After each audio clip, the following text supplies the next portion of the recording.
या देशाची जनता हे विसरणार नाही की राहुल गांधी मणिपूरमध्ये जाऊ शकले. राहुल गांधी मणिपूरमध्ये जाऊन तिकडल्या लोकांच्या वेदना समजून घेऊ शकले. राहुल गांधी मणिपूरमध्ये जाऊन राहिले.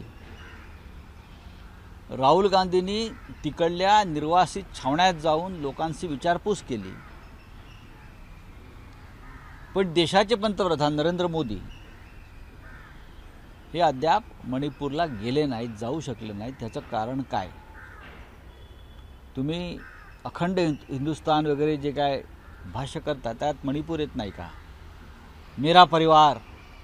मेरा परिवारमध्ये मणिपूर येत नाही का? हा एक चिंतेचा विषय.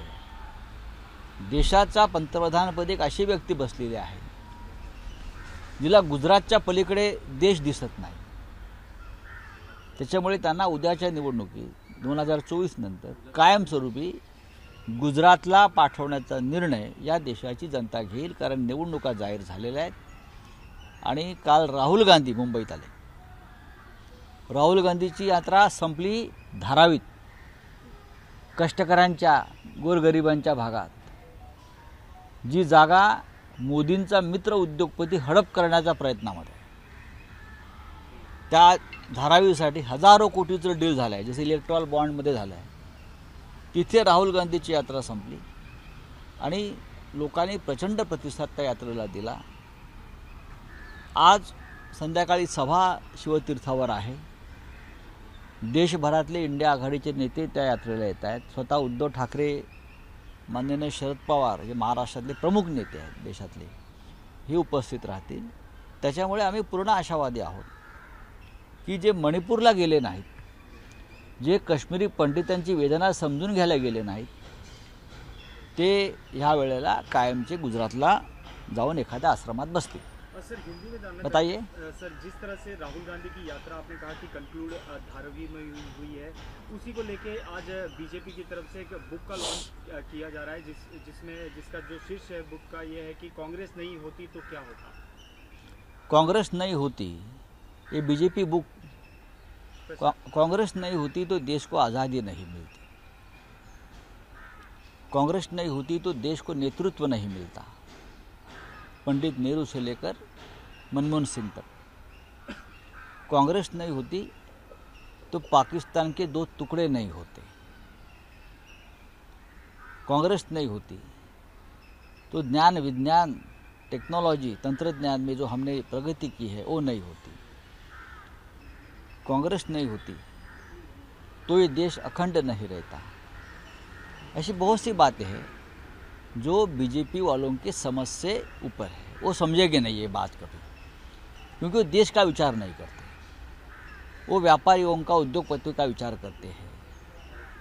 और जिसका राजा व्यापारी होता है उनकी प्रजा भिखारी होती है. तो आज देश को भिखारी करने का काम बीजेपी कर रही है. तो उनको कांग्रेस या शिवसेना जैसे हमारी पार्टी है उनको समझ लेना चाहिए. हमारी आइडियोलॉजी, हमारी विचारधारा, हमारी भूमिका, अगर बीजेपी न होती तो बहुत सी बातें होती. इस देश में दंगे नहीं होते, इस देश का रुपया मजबूत होता, इस देश की प्रतिष्ठा और बढ़ती, इस देश के ऊपर जो कर्ज है वो कम होता, इस देश में से जो लोग भाग गए हैं वो नहीं भागते. हाँ, जो घोटाला हुआ इलेक्ट्रल बॉन्ड से लेकर राफेल तक वो नहीं होते. तो बीजेपी नहीं होती तो बहुत कुछ बातें होती. सर न्याय यात्रा का किस तरह से इम्पैक्ट देखते हैं आप आने वाले चुनाव में, क्योंकि चुनाव की भी घोषणा होती है. देखिए, न्याय यात्रा चुनाव के लिए नहीं निकाली गई थी. मैं जो राहुल गांधी जी को समझता हूँ या मानता हूँ, राहुल जी राजनीति कम करते हैं मेरे हिसाब से. वो देश के बारे में सोचते हैं, गरीबों के न्याय के बारे में सोचते हैं. तो उनका मकसद था लोगों में एक जागरूकता लाना. वो जागरूकता ज़रूर आई है. मैंने कल मुंबई में जिस तरह से लोगों में उत्साह देखा, भीड़ देखी, मुझे लगा कि लोग अब बहुत जागरूक हो गए हैं. अच्छा, जिस तरह से ईडी की कार्रवाई हो रही है, अरविंद केजरीवाल को 9वां समन भेजा गया है कि कविता को भी ईडी कस्टडी में भेजा है. उसी दौरान प्रधानमंत्री ईडी की तारीफ करते हैं, कहते हैं कि 0 टॉलरेंस. जो क्रिमिनल गुनहगार लोग हैं लॉटरी किंग जैसे वो आपने देखा होगा इलेक्टोरल बॉन्ड वाले, जिसके ऊपर ईडी की रेड्स हो गई है, उसका मतलब वहाँ मनी लॉन्ड्रिंग हुआ है ये लोगों के ऊपर। वो लोगों से जिसने हज़ारों करोड़ में चंदा लेकर कार्रवाई रुकवाई है, ऐसे व्यक्ति प्रधानमंत्री है, ऐसे व्यक्ति देश के प्रधानमंत्री है। ईडी तो उनकी गैंग की मेंबर है, वसूली गैंग की। ईडी वसूली गैंग की मेंबर है और नरेंद्र मोदी जी उनके सूत्रधार है। तो सबसे पहले मनी लॉन्ड्रिंग का मुकदमा देश के प्रधानमंत्री के ऊपर चलना चाहिए। भारतीय जनता पार्टी के प्रेसिडेंट जो ये 7,000 करोड़ का प्रोसीड ऑफ क्राइम का मनी लॉन्ड्रिंग का मनी आपके खाते में जमा किया है, हमारे ऊपर 10-5 लाख का मुकदमा चला और हमें जेल में डाल दिया। ये तो हज़ारों करोड़ का जो पैसा है, प्रोसीड ऑफ क्राइम का पैसा है, मनी, जो पीएमएलए एक्ट में जिसे बहुत ही गंभीर माना गया है। तो बीजेपी के ऊपर सबसे पहले कार्रवाई होनी चाहिए। तो आप ईडी की क्या तारीफ करते हो? सर, इंडिया अलायंस की अगर सरकार बनती है तो आप कार्रवाई करेंगे जिस तरह से? राहुल गांधी जी ने कहा है ना, किसी को नहीं छोड़ेंगे, और सरकार बनने जा रही है। ये डर है मोदी जी का, ये डर है अमित शाह का। आप देखिए क्या होता है। सर, काँग्रेसला होती तो क्या होता? या पुस्तकाच्या प्रकाशनावेळी देवेंद्र फडणवीस यांची मुलाखत घेत आहेत, त्या लेखिका ज्या आहेत त्या देवेंद्र फडणवीस यांची मुलाखत घेत आहेत। लेखिका मला माहीत नाही कोण आहेत त्या, संघ परिवारातला आहेत का किंवा काय मला माहीत नाहीत। या देशात जर काँग्रेस नसती तर या देशाला स्वातंत्र्यच मिळालं नसतं। महात्मा गांधी असतील, लोकमान्य टिळक असतील, दादाभाई नौरोजी असतील, सुरुवातीच्या काळात सुभाषचंद्र बोस असतील, सरदार वल्लभभाई पटेल असतील, सगळेच हे सगळे काँग्रेसच्या विचारांना प्रेरित होऊन स्वातंत्र्य लढ्यामध्ये उतरले आणि त्यांनी ब्रिटिशांशी लढा दिला। काही मतभेद आपले असू शकतात, त्याच्यामुळे काँग्रेस नसती तर देवेंद्र फडणवीस, नरेंद्र मोदी, अमित शहा यांना अजूनही ब्रिटिशांची चाकरी करावी लागली असती। हे सत्य त्यांनी स्वीकारलं पाहिजे। काँग्रेस नसती तर या देशाला आधुनिक नेतृत्व मिळालं नसतं। हा देश बुवा महाराज तंत्रमंत्रवाल्यांच्या हातात गेला असता, जो आज गेलेला आहे, बरं का, जादू टोणा छूमंतर जो आज गेलेला आहे। नेहरूंचं आधुनिक नेतृत्व या देशाला काँग्रेसमुळे मिळालं। लाल बहादूर शास्त्री मिळाले, राव मिळाले, इंदिरा गांधी, राजीव गांधी, ज्याने या देशाला तुमच्या हातातला मोबाईल दिला, इंटरनेट दिलं। आणि काँग्रेस नसती तर पाकिस्तानचे 2 तुकडे झाले नसते, जे मोदी आणि भाजपला बाप जन्मात कधी जमणार नाही। नुसते इथून काय कुठला अटॅक, तो सर्जिकल स्ट्राईकच्या नावाखाली इथून फटाके फोडून तिथे पाठवायचे सीमेवरून। इंदिरा गांधींनी पाकिस्तानचे 2 तुकडे करून फाळणीचा सूड घेतला। देशाच्या फाळणीचा बदला इंदिरा गांधीने घेतला। काँग्रेस नसती तर हे झालं नसतं। त्याच्यामुळे भारतीय जनता पक्षानं काँग्रेसचं कायम ऋण मानले पाहिजे की काँग्रेस आणि काँग्रेसचं नेतृत्व त्यावेळेला होतं, म्हणून तुम्ही या स्वातंत्र्याची सूर्यकिरणं पाहतात। सर, कोल्हापूर नंतर हातकणंगले, अमरावती आणि रामटेक या जागा देखील ठाकरेंची शिवसेना सोडण्याची शक्यता वाटून जात आहे। त्यामुळे या शक्यतांवर जाऊ नका। नाराजी पसरली। मला माझ्याकडे अशी नाराजी नाही, तुमच्याकडे कुठून येते हो? मी काल जागा वाटपाच्या शेवटच्या बैठकीला हजर होतो। मी स्वतः, शरद पवार होते काल, माननीय शरद पवार साहेब होते,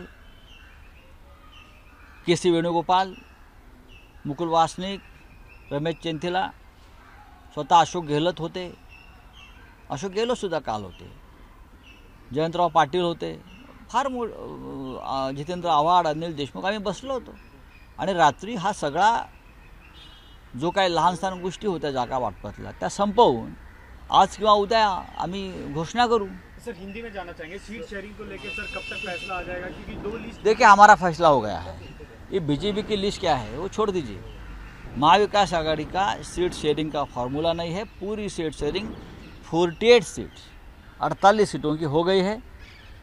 आज राहुल जी की सभा है, रैली है, तो आज शायद टाइम नहीं मिलेगा, तो हम तीनों पार्टी के नेता एक साथ आकर सीट शेयरिंग का जो घोषणा है वो कर देंगे। आम्ही माननीय प्रकाश आंबेडकर साहेब म्हणजे बाळासाहेब आंबेडकर यांच्याशी आमची चर्चा सुरू आहे आणि असते, संवाद असतो लोकशाहीमध्ये. आणि लोकशाही मानणारे असल्यामुळे प्रकाश आंबेडकरजी आम्ही त्यांच्याशी संवाद कायम ठेवलेला आहे. आणि प्रकाश आंबेडकरांची जी भूमिका आहे, या देशातलं संविधान हे धोक्यात आहे. आम्हालाही असं वाटतं की प्रकाश आंबेडकर जे बोलत आहेत ते योग्य आहे. या देशातलं संविधान धोक्यात आहे, या देशातली लोकशाही धोक्यात आहे, या देशातला गरीब माणूस धोक्यात आहे, मध्यमवर्गीय धोक्यात आहे, त्याची फसवणूक होते आहे. आणि त्याविरुद्धच प्रकाश आंबेडकर यांचा संघर्ष सुरू आहे. त्याच्यामुळे महाविकास आघाडीत त्यांनी समाविष्ट करण्याचा निर्णयच त्यामुळे झाला. त्यांच्या विनंतीवरून आम्ही त्यांना 4 जागांची ऑफर दिलेली आहे. त्या संदर्भात त्यांच्या पक्षामध्ये विचार सुरू आहे. आंबेडकरी जनता, वंचित जनता ही एका विचारानं आज या महाविकास आघाडीबरोबर ठामपणे उभी आहे. त्यांनाही असं वाटतं की डॉक्टर आंबेडकरांचं संविधान जे बदलू इच्छितात भविष्यात 400 पारचा नारा देऊन, अशा कोणत्याही पक्षाला आणि संघटनेला या महाराष्ट्रात थारा मिळू नये. आणि त्यांना प्रत्यक्ष आणि अप्रत्यक्ष मदत करणाऱ्यांना आंबेडकरी जनता, वंचित जनता ही सहाय्य करणार नाही. आणि प्रकाश आंबेडकरजी, बाळासाहेब आंबेडकर साहेब हे पूर्णपणे या विचाराचे असल्यामुळे ते महाविकास आघाडीबरोबर राहतील.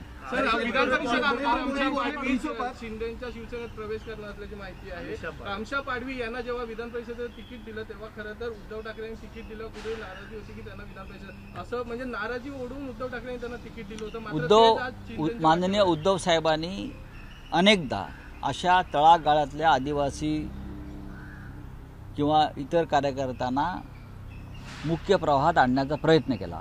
कधी कोणाला आमदार केलं, कधी खासदार केलं, कधी महामंडळं दिली. मला आमशा पाडवीविषयी यांच्याविषयी फार माहीत नाही त्यांचा काय निर्णय आहे तो. पण हेच सगळे लोक नंतर सोडून गेले, हे दुर्दैव आहे. चला काय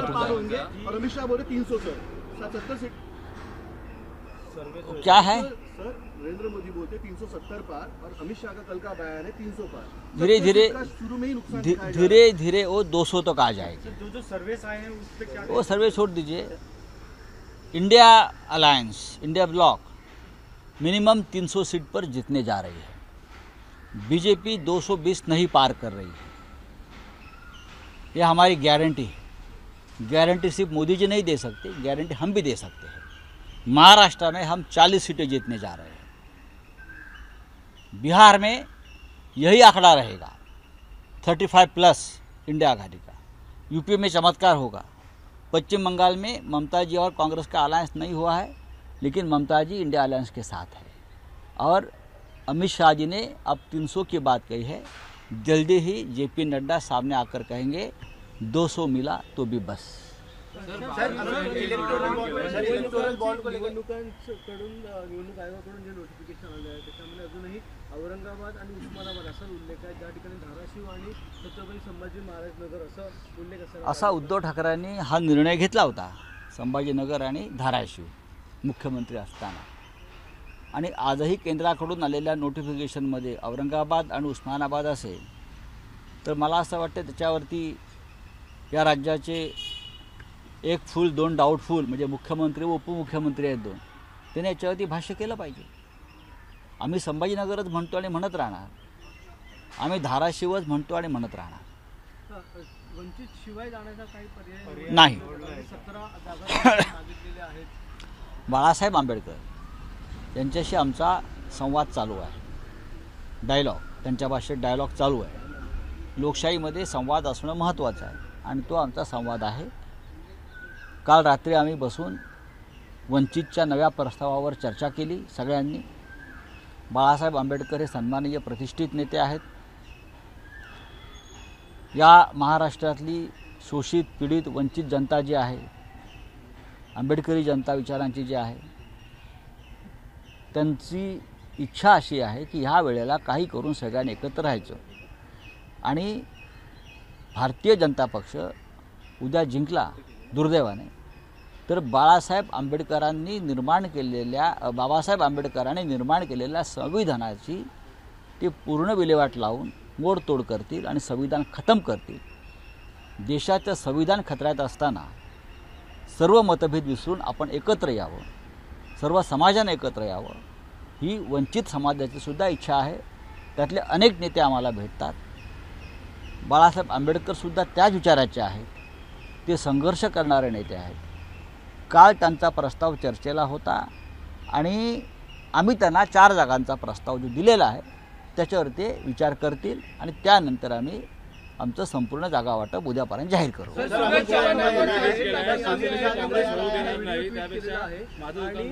बाळासाहेबांचा एक व्हिडिओ आहे जो ज्यामध्ये म्हणतात की काँग्रेसशिवाय आम्ही जाऊ. हा जो व्हिडिओ आहे तो पुन्हा एकदा ट्विट केला चंद्रशेखर बावनकुळे. करू द्या. बावनकुळेंचं काय गांभीर्याने घेत आहे? किरकोळ माणसं आहेत. सुरेश चव्हाणांवरची चार्जशीट दाखल झाली आहे. त्यांची मालमत्ता देखील जप्त करण्यात आली आहे.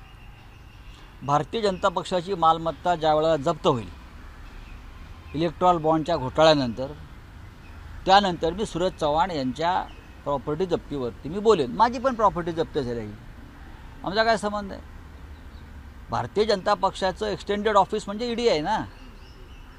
गुन्हेगारांकडून पैसे घेऊन पक्ष चालवणारे भाजपसारखे जे लोक आहेत त्यांच्या प्रॉपर्ट्या जप्त होत नाहीत. लॉटरी किंग ज्याच्यावर ईडीची कारवाई झाली तो 1300 कोटी रुपये भाजपला देतो. असे अनेक आहेत गुन्हेगार ज्यांच्यावर ईडीने कारवाई केली आहे आणि भाजपने ते पैसे स्वीकारले आहेत. भाजपच्या अध्यक्षांनी गेल्या 5 वर्षामध्ये, म्हणजे पहिले गुन्हेगार नरेंद्र मोदी प्रधानमंत्री, दुसरे गृहमंत्री, भाजपचे अध्यक्ष. या म्हणजे कमिशन होतं की टक्केवारी होती? कुठलं? जे इलेक्ट्रॉन चंदा दो धंदा लो. क्या? चंदा दो धंदा लो. म्हणजे वॉशिंग मशीन हे अशा गुन्हेगार प्रवृत्तीच्या उद्योगपतींसाठी भाजपने निर्माण केलं. आता फक्त मी शोधतोय विजय मल्ल्या, नीरव मोदी, दाऊद इब्राहिम यांची नावं इलेक्ट्रॉल बॉन्ड खरेदीमध्ये आहेत का यांच्या? काल तुम्ही एक अजून वक्तव्य केलं होतं की अजून 9 अशा कंपन्या आहेत ज्यांची नावं मी लवकरच देणार ना. अजून 3000 इलेक्ट्रॉल बॉन्डची माहिती यायची आहे समोर. सर, अमित शाह का बयान है इलेक्टोरल बॉन्ड को लेके कि जो कोर्ट ने आदेश दिया है उसमें कुछ सुधार करना चाहिए और पूरी तरीके से जो है इसको बंद नहीं करना. उनके ऊपर विश्वास मत रखिए. वे भ्रष्टाचार करने वालों को मदद करने वाले लोग हैं. बात करते हैं भ्रष्टाचार खत्म करने की और पूरी पार्टी भ्रष्टाचार से लिप्त है. एबीपी माझा, उघडा डोळे बघा नीट.